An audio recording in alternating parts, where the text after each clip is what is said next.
Merhaba. STM8 serisi mikro denetleyiciler üzerine çekeceğimiz serinin ilk videosu bu olacak.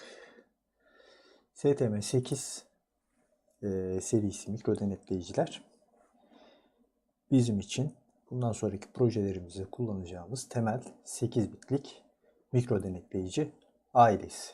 Dolayısıyla bu mikro denetleyici bizim için bayağı kullanışlı bir araç olacak bundan sonraki çalışmalarımız için. Şimdi ilk başta bu ailenin yani işlemci ailesine bir göz atmak bizim için faydalı olacaktır. Ona bir göz atalım. ST tarafından üretiliyor STM8 işlemcileri. Oldukça fiyatları uygun. Çevresel birimleri oldukça fazla mikro denetleyiciler. İşlemci ailesi olarak temelde 3 gruba ayrılıyor aslında. İşlemci ailesine baktığımız zaman bir mainstream mikro denetleyiciler var. S serisi ki bizim asıl kullanacağımız seride çalışmalarımızda bu olacak. Düşük güç kullanımı için L serisi işlemciler var. Ve de otomotiv uygulamalar için A serisi mikro denetleyiciler var. Şimdi S serisine biraz daha yakından bakalım. Nedir, ne değildir? Burada da S serisine baktığımız zaman temelde grubun 4'e ayrıldığını görüyoruz. Value Line, fiyatı oldukça uygun mikro denetleyiciler. Access Line biraz daha özellik ve paket sayısı fazla olan bir seri. Ki ağırlıklı olarak biz de Value Line ve Access Line mikro denetleyiciler üzerine çalışacağız. Yani 103, 105 belki 0 serisinden bir şey kullanırsak bilmiyorum. Çalışmalar devam ettikçe onu gösterecek. Performance Line ve Application Specific Line diye diğer iki grup daha var. Performance Line adı üstünde biraz daha kuvvetli, özellikleri fazla, belki çevresel birimleri fazla mikro denetleyicileri içeriyor. Ama biz şu anda kendimizi Value Line ve Access Line'deki mikro denetleyicilerle sınırlayacağız. Bu zaten işlemci ailesini genel olarak tanımak için yeterli. Şimdi kullanacağımız işlemcilerden bir tanesinin bir datasheet'ini açıp bakarsak, mesela STM8S103 mikro denetleyicisine bakalım. Buradan genel özellikleri hakkında bir fikir sahibi olmak için bu datasheet'in ilk sayfası bütün mikro denetleyici üreticilerinin genel davranış bu şekilde zaten. Datasheet'in ilk sayfasında genel bir özellikleri veriyorlar. Bizim kullanacağımız işlemcilerden mesela bir tanesinin datasheet'ini açtım. S103 serisi mikro denetleyiciler. Buradan gördüğümüz kadarıyla 16 MHz'e kadar çıkan bir clock frekansı var. Hatta daha fazlaya diye çıkıyor diye biliyorum. Harici olarak beslediğiniz zaman. Internal yani dahili olarak bir osilatör de var. Onu kullanabileceğiz. Zaten genellikle onu kullanacağız. Bunun haricinde 8 KB flash program memory var. Bu tabi başka bir şey kullanırsanız daha da artabiliyor. Bizimkinde 8 KB. EEPROM var. 640 byte kadar bir EEPROM'umuz var. Kalıcı yine bellek. Programlanabilir kalıcı bellek. 1 KB da RAM'imiz var. Çalışma voltajımız 2.95'ten 5.5'a kadar ki bu güzel bir özellik. 3.3 ve 5 volt arasındaki uygulamalarda problem olan durumlar için belki iki uygulamaya da uygun olarak kullanabileceğimiz bir mikro denetleyici. SD'nin clock olayına zaten gireceğiz ileriki uygulamalarda.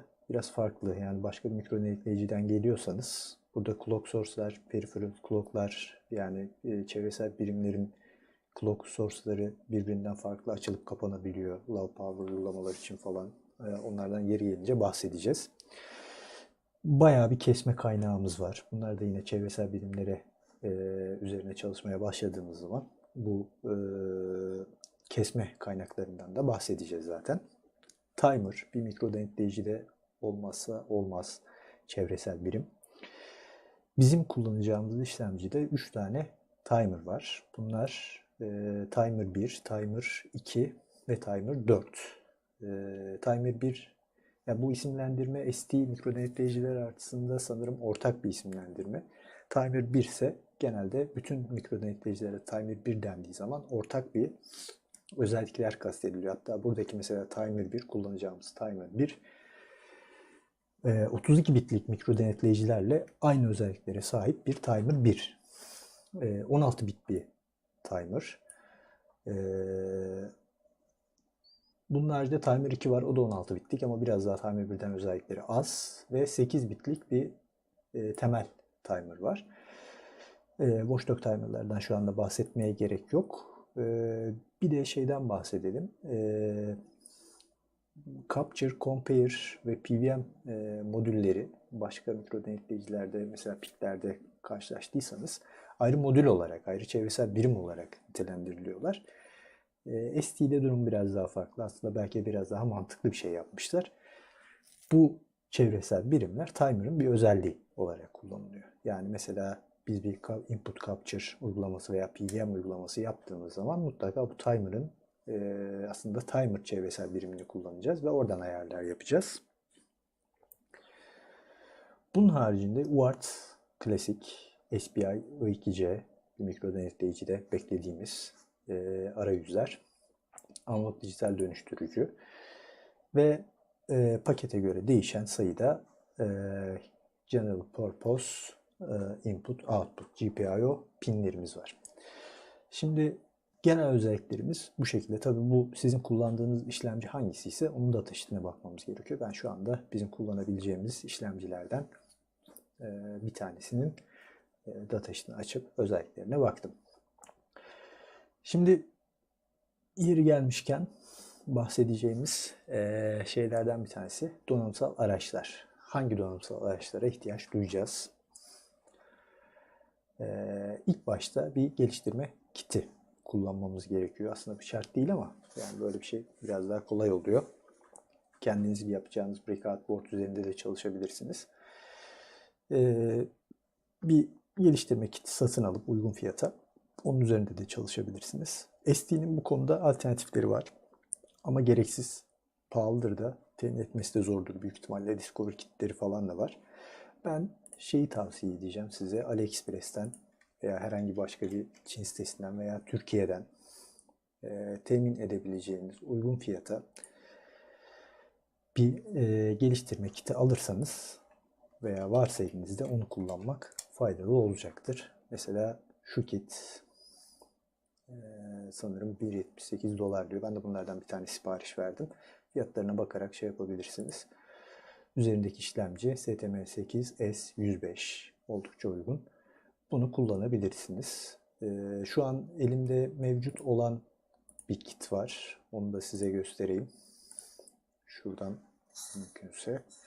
Şöyle bir kit var. Bu da aynı, yani bir farkı yok aslında.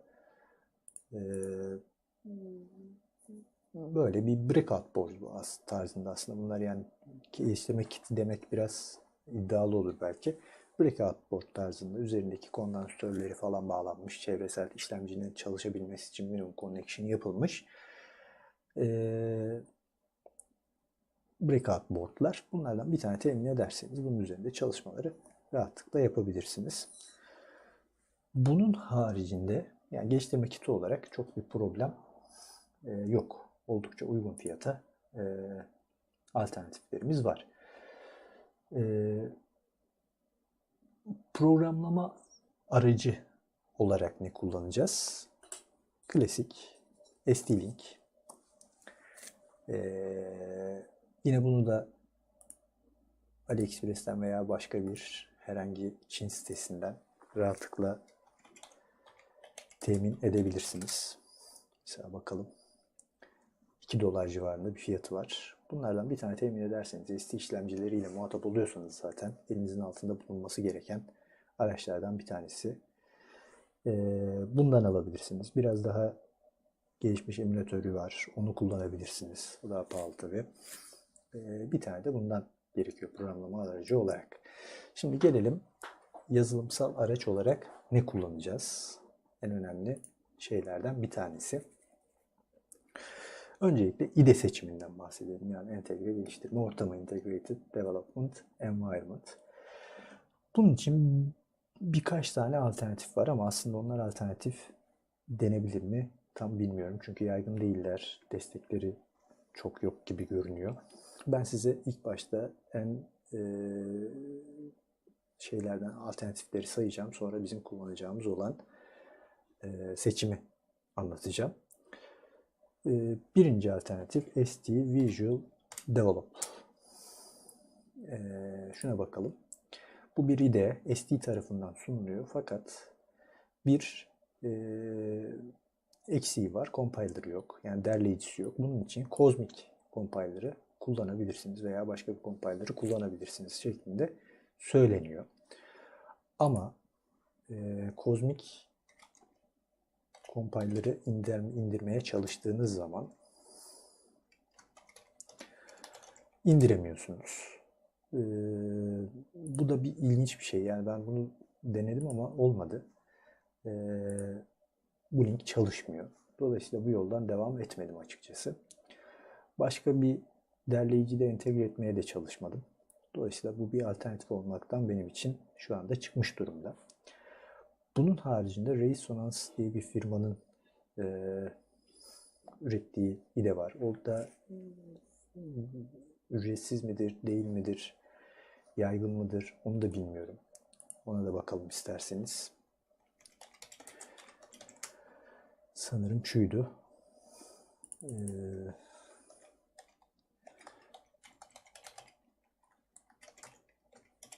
Şöyle bakalım.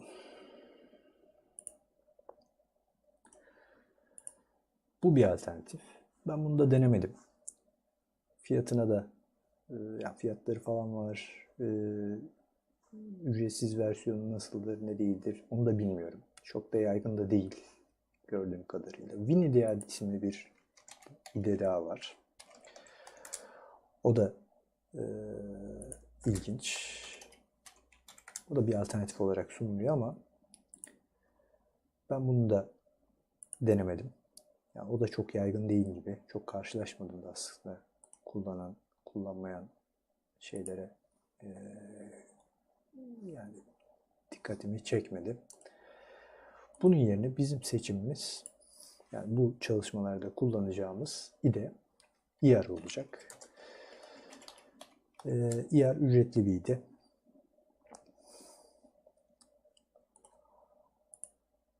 O yönden biraz sıkıntılı.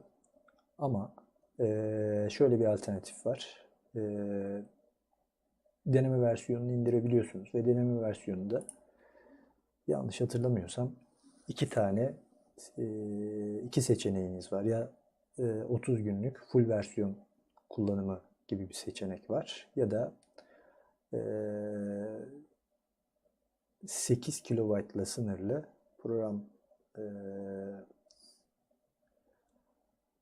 8 kilobayttan daha yüksek program yazmayacak şekilde bir seçenek var.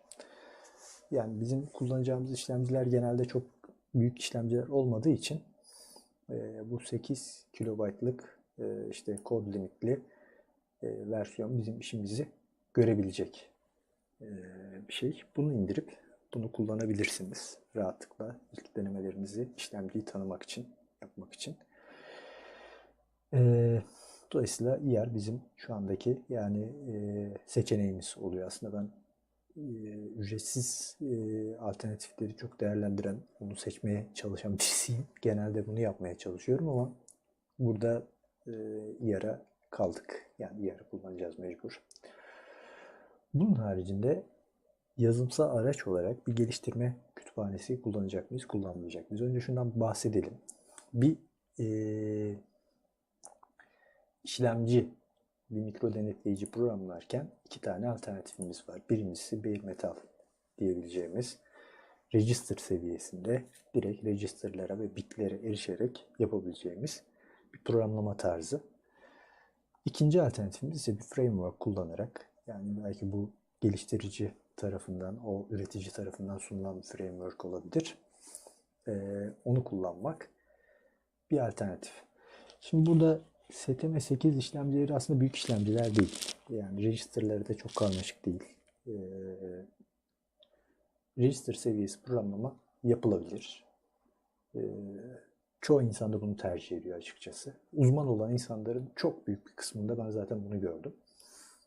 Yani bir konuda bir işlemcide uzmanlaşmışlarsa mutlaka o register seviyesi programlamaya gidiyorlar. Genellikle harici bir framework kullanmaktan kaçınıyorlar. Bizim yaklaşımımızda ise şöyle bir durum var. Biraz daha başlangıcı kolaylaştırmak açısından yani birden çok işlemciyle uğraşıyoruz. Uzmanlık seviyesinde bir işlemciye yoğunlaşacak durumumuz yok. Dolayısıyla ben genellikle bir framework varsa bunu kullanmaya tercih ediyorum ve bir şans veriyorum. Burada da onu yapacağım. Bir framework kullanacağız. Standard Peripheral Library isimli ST tarafından sunulan bir kütüphane kullanacağız. Onu da hemen göstereyim sayfasından. Şöyle bakalım. Evet. Bu standart Peripheral Library isimli çevresel birimlerle ilgili kütüphaneyi kullanacağız. Bu kütüphane lightweight bir kütüphane. Yani oldukça header ve C dosyalarından oluşan lig kolay. Zaten ilk projemizi yaptığımız zaman şeyden bahsederiz. Kullanacağımız temel bizim çevresel birim kütüphanemiz olacak. Tabii bazı sorunlar olmayacak değil, olacak. Mesela bug var içerisinde, onlardan da yeri gelince belki bahsederiz. Çok yaygın değil, bazıları tercih etmiyorlar ama ilk başta bizim için bunu kullanmak faydalı olacaktır. Bunun haricinde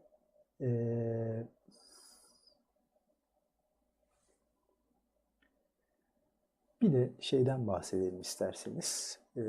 Kullanacağımız bazı yan araçlar var. Bunlar neler?